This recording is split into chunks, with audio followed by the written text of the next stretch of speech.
technologically illiterate people had to become literate because they were motivated by money.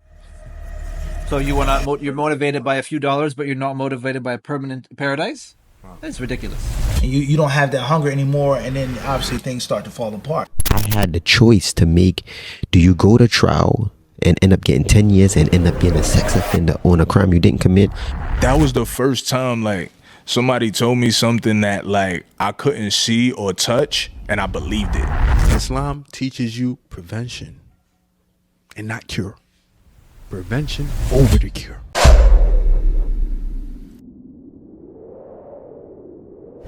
You was talking about working hard, and you like to use basketball as an analogy. So somebody that comes to mind, because I come from a basketball background. I played basketball. I played What position? high school. I was a small forward, center, power forward. Got you. Those was my positions because I was skillful, so I could play. You could. Yes, I could play all of those. I see. Got you. So somebody that we know that many players recognize as a great is Kobe Bryant, and he's somebody that worked very hard, and it was recognized by his peers of how hard he worked, and he got heavy praise for it.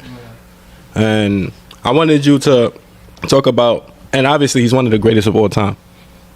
You can't mention GOAT without mentioning Kobe in that Can conversation. you explain the term GOAT with some of the rulers, some of the viewers? Greatest of all time. Greatest. It's an acronym. GOAT. The GOAT. Yes, Keep going. please. There's no other strict stuff y'all talking about, whatever. But greatest of all time.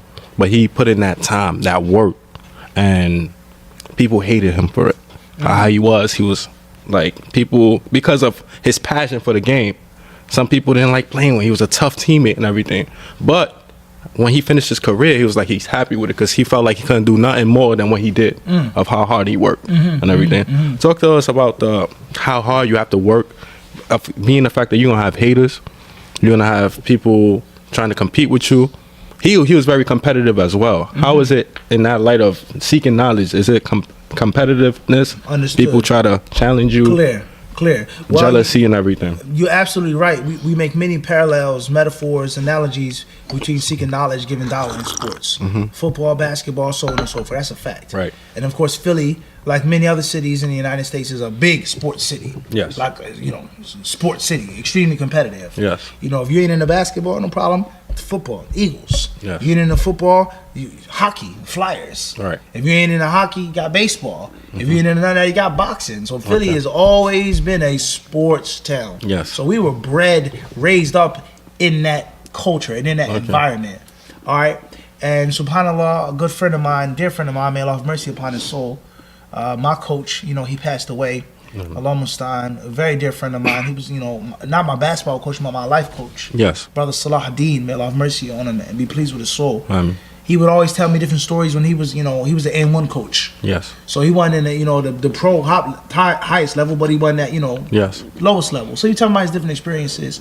And that's one of the reasons why we met, and we meshed so well. Gotcha. We talk about Kobe Bryant. Yes. How he would have everybody traveling with him on the off season. Yes. His trainer, his nutritionist. Yes. It ain't no vacation day. Right. It ain't no day off in which you relax and get fat and have a drink on the beach.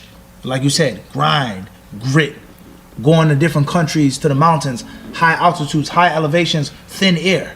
You're way above the sea level, so you're working 10 times harder. Yes. So if there's a little bit of air up here, imagine when you get inside of the basketball, the arena, how your breath control gonna be. Yes. So there lies no doubt Kobe Bryant and others from those basketball greats. I mean, it's so many different parallels. And I say this all the time to young brothers, man. If you're gonna play sports, your kids play sports, your kids worship sports, at least benefit something from the sport. Yes. How you gonna be lazy at home doing nothing all day, but you're watching someone who's working there behind all. Yes. So I agree with you absolutely, totally, 110% on that. Competition, and very interesting fact, we all know that Kobe Bryant, one of the people that was responsible for making him more dedicated, word you used, but there's another word he used in the interview. He says obsessed with basketball was somebody else from Philly, who played for Philly. Yes. Not originally from Philly, and that's AI. Yeah. All right. One of my favorite players of all time. Right. No doubt. So sure. I remember when they was in the finals. Okay. And when they won that first game, Philly was going bananas, nuts, crazy. Yes. Right? And then obviously they lost after that. But Kobe respected AI, And he said that AI was one of the people that forced me to become more obsessed with basketball. Facts. And take his work ethic to the what? To the next level. To the next level on top of being it. All right, so that's first and foremost. So you got to work hard. Quran, Hadith, Arabic, studying, you got to work hard. Okay. All right, and not only do you work hard, but you got to work, period.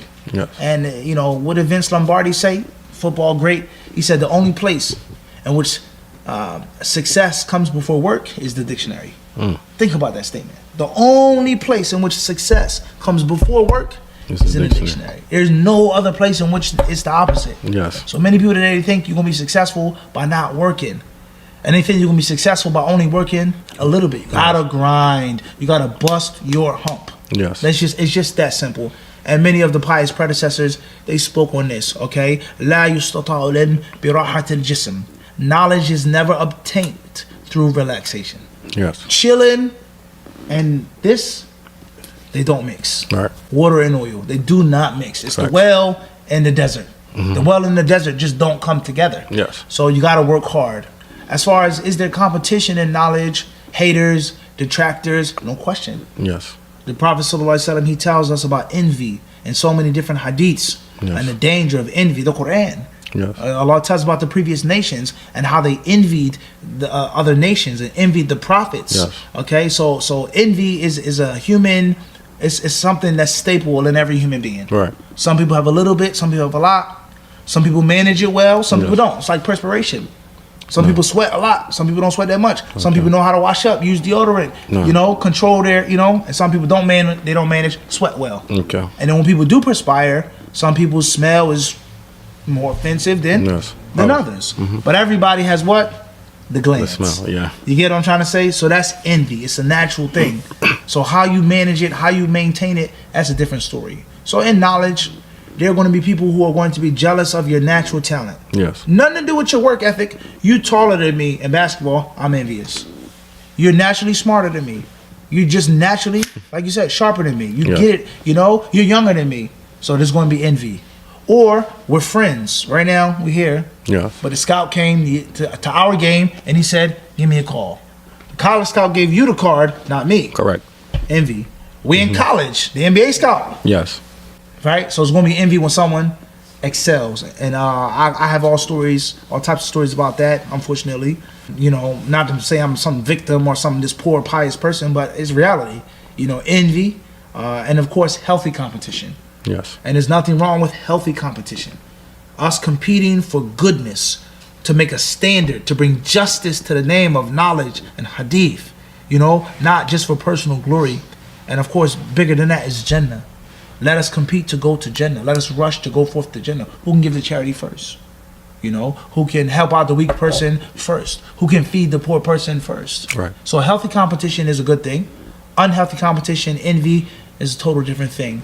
There's going to be detractors. There are going to be people that's going to hate on you. They're going to make any excuse to dispraise you, to discredit you. He's really not that good. Oh, he got lucky. Oh, you just know this because such and such. But the beautiful thing about the story is when you come from Philly, right? Yes. And let's keep it real. You're Black American.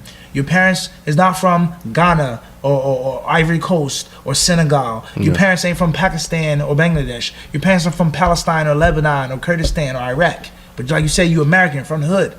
And then when you do excel, you do go far, what excuse you gonna make now? No excuse. But the people, they're gonna find an excuse. Yeah, that's facts. But if my family was from Lebanon, they would say, oh well, he's Arab. So if I if I was from West Africa, they say, well, But now you see what I'm saying? So people always hate you for one reason or another. People will always be detractors, naysayers, doubters. And my philosophy is, let your work speak for you. Let your work speak for you. Okay. You can say this, you can say that. Let the numbers speak. Let the statistics show. Let the rings, what? Yes. Let the rings show. How many rings you got? No, you see what I'm saying to you? You ain't that good. You cheated. All right. But you saying that you ain't got no Super Bowls. So let the stats prove. And most importantly, let the fans know. The fans know who the GOAT is. Yes. In sports. So you don't gotta talk. You don't gotta beat your own drum. You don't gotta toot your own horn. You don't gotta brag and boast. Let your work speak for you. Okay. But of course, in knowledge, the question, there is envy, there's competition, there are haters, there are naysayers. there are detractors, and all of those things you have to learn how to avoid, how to control, and how to navigate through those choppy waters. Facts.